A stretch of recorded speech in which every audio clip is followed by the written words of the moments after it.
الحمد لله رب العالمين والعاقبة للمتقين والصلاة والسلام على سيد الأنبياء والمرسلين أما بعد فأعوذ بالله من الشيطان الرجيم بسم الله الرحمن الرحيم علمت نفس ما قدمت وأخرت صدق الله مولانا العظيم وصدق رسوله النبي الكريم الأمين ببركة إن الله وملائكته يصلون على النبي يا أيها الذين آمنوا صلوا عليه وسلموا تسلیما۔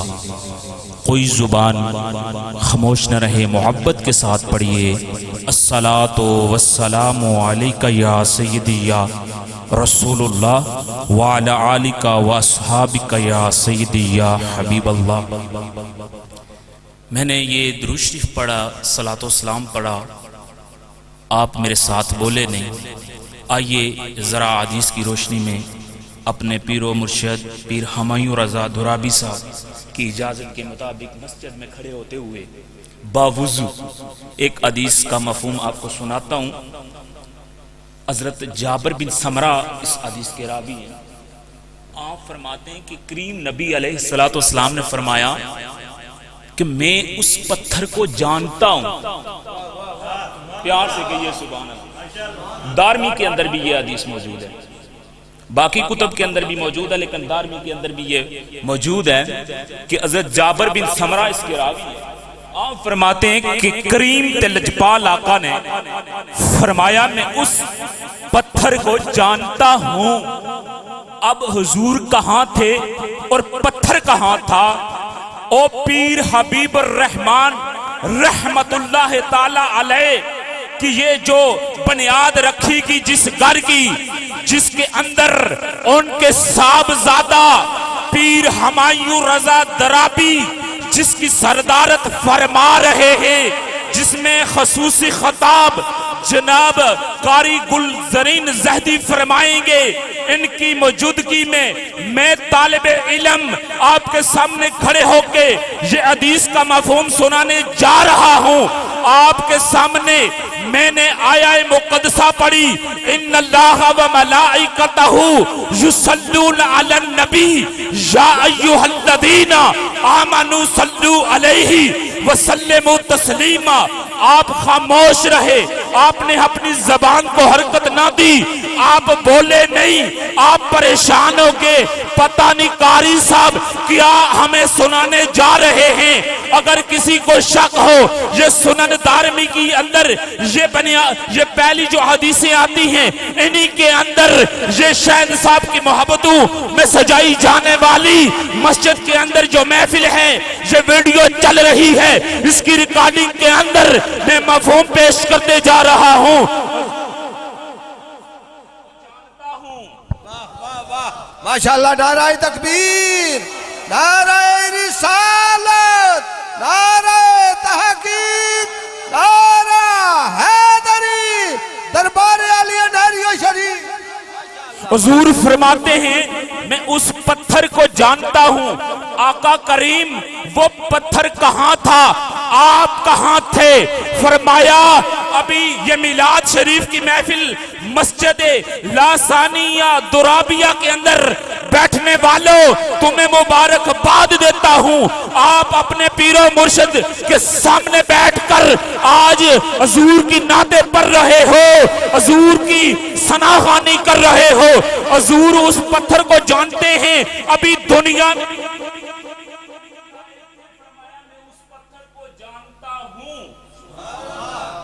میں یہ آپ کو نکتہ دیتا ہوں کہ حضور ابھی دنیا میں ظاہری طور پر تشریف نہیں لائے تو مکہ کی اس چوٹی پر جو حضور پر درود پڑھنے والا پتھر ہے، سلام پڑھنے والا پتھر ہے، حضور اس کو جانتے ہیں، تو پھر ماننا پڑے گا جو حضور کا کلمہ پڑھ کر اس اللہ کے گھر کے اندر بیٹھ کر اپنے پیر و مرشد کے سامنے جب پڑھے گا الصلاۃ والسلام علیک یا سیدی وعلی آلک واصحابک یا سیدی یا حبیب اللہ، تو کیا حضور اس کو جانیں گے نہیں، پہچانیں گے نہیں؟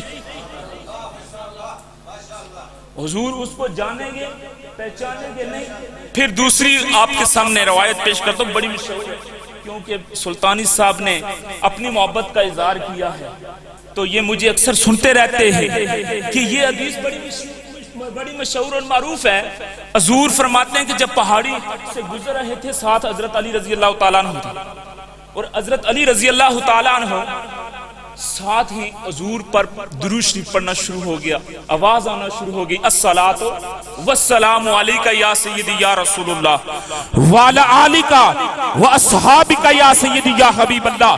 یہ حدیث علامہ قاضی ایاز مالکی رحمت اللہ تعالی علیہ نے شفا شریف کے اندر بھی لکھی ہے. فرمایا ہے کہ حضرت علی رضی اللہ تعالی عنہ حضور سید دو جہاں صلی اللہ تعالی علیہ وسلم کے ساتھ جا رہے تھے. حضرات محترم آواز آنا شروع ہو گئی، الصلاۃ والسلام علیک یا سیدی یا رسول اللہ وعلی آلک واصحابک یا سیدی یا حبیب اللہ. حضرت علی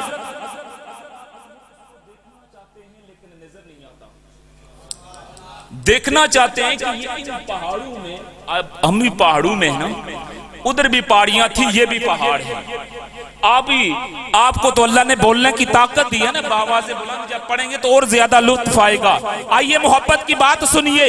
ہم اپنے پیر صاحب کی موجودگی میں اپنے پیر و مرشد کی پیر حبیب الرحمن رحمت اللہ تعالی علیہ آج نیریہ شریف کی اس چوٹی سے ہم پر نظر فرمائے ہوئے ہیں.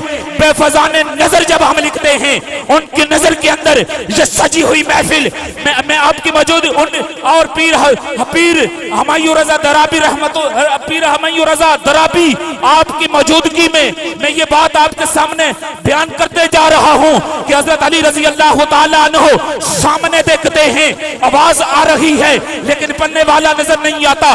پیچھے دیکھتے ہیں آواز آتی ہے لیکن نظر نہیں آتا. دائیں دیکھتے ہیں آواز آتی ہے پڑھنے والا نظر نہیں آتا. بائیں دیکھتے ہیں پڑھنے آواز آتی ہے لیکن پڑھنے والا نظر نہیں آتا. ایڑیاں اٹھا کر دیکھتے ہیں لیکن آواز آتی ہے لیکن پڑھنے والا نظر نہیں آتا. ارے جو حضور پر درود پڑھتا ہے حضور اس کو بھی جان لیتے ہیں، جو اس کو محبت کی طرف دیکھتا ہے حضور اس کو بھی جان لیتے ہیں. حضرت علی رضی اللہ تعالیٰ عنہ جب یہ دیکھ رہے تھے کہ مجھے یہ آواز تو آتی ہے، یہ آواز تو سنائی دیتی ہے لیکن پڑھنے والا نظر نہیں آتا، حضور سمجھ گئے علی اس کو دیکھنا چاہتا ہے جو ان پہاڑوں کے اندر رہ کر میری محبت میں مجھ پر درود پڑھتا ہے. حضور سید دو جہاں صلی اللہ تعالیٰ علیہ وسلم کے غلاموں حضرت علی رضی اللہ تعالیٰ عنہ سے کریم تے لجپال آقا نے فرمایا جن کے میلاد کی محفل کو ہم سجا کر ہم مسجد کے اندر بیٹھے ہوئے ہیں، ان لجپال آقا نے فرمایا علی سامنے دیکھو. جب حضرت علی رضی اللہ تعالیٰ عنہ نے سامنے دیکھا لیکن نظر نہیں آیا، پھر فرمایا پہاڑ کی طرف دیکھو. پہاڑ کو بھی دیکھا لیکن پڑھنے والا نظر نہیں آیا. ساتھ فرما دیا وہ سامنے جو پہاڑ ہے اس کا نام یہ ہے، یہ اود ہے. فرمایا اس پکڑا ہے. حضرات محترم جو پہاڑ کی چوٹی پر پتھر حضور پر درود پڑے حضور اس کو جان سکتے ہیں. جو مسجد میں بیٹھ کر حضور کی ذات پر درود شریف پڑے تو کیا پھر حضور کی اس پر پھر حضور کی محبت جوش میں آئی. فرمایا من صلی اللہ مرات فتح اللہ لہ بابا من العافیہ کہ جس نے میری محبت میں آ کر مجھ پر ایک بار درود شریف پڑھا اللہ اس کے لیے عافیت کا دروازہ کھول دیتا ہے. تو میں نے جو آیہ مقدسہ تلاوت کی تھی اس کی طرف میں آخر ترجمہ ہی کرتا ہوں. علمت نفس ما قدمت واخرت. علمت ہر نفس جان لے گا جو کچھ اس نے پیچھے چھوڑا ہے اور جو کچھ اس نے سامنے بھیجا ہے. حضرات محترم مختصر پیر صاحب سے اجازت چاہتا ہوں کیونکہ وقت جو مجھے دیا گیا تھا وہ مکمل ہے، لیکن اس پر ایک دو باتیں کرتا ہوں کہ آگے بھیجنے سے کیا مراد ہے اور پیچھے چھوڑنے سے کیا مراد ہے. پیار سے کہیے گا سبحان اللہ. آگے بھیجنے سے کیا مراد ہے؟ مومن جب یہاں رہ کر نیکی کرتا ہے اس کا ثواب اسے آگے ملتا. جس کا خاتمہ ایمان پر ہوتا ہے اس کو آگے، یعنی ہم نماز پڑھیں گے تو اس کا ثواب ہمیں کہاں ملے گا؟ آگے ملے گا. ہم رمضان شریف آئے گا اس کے روزے رکھیں گے ثواب کہاں ملے گا؟ آگے ملے گا.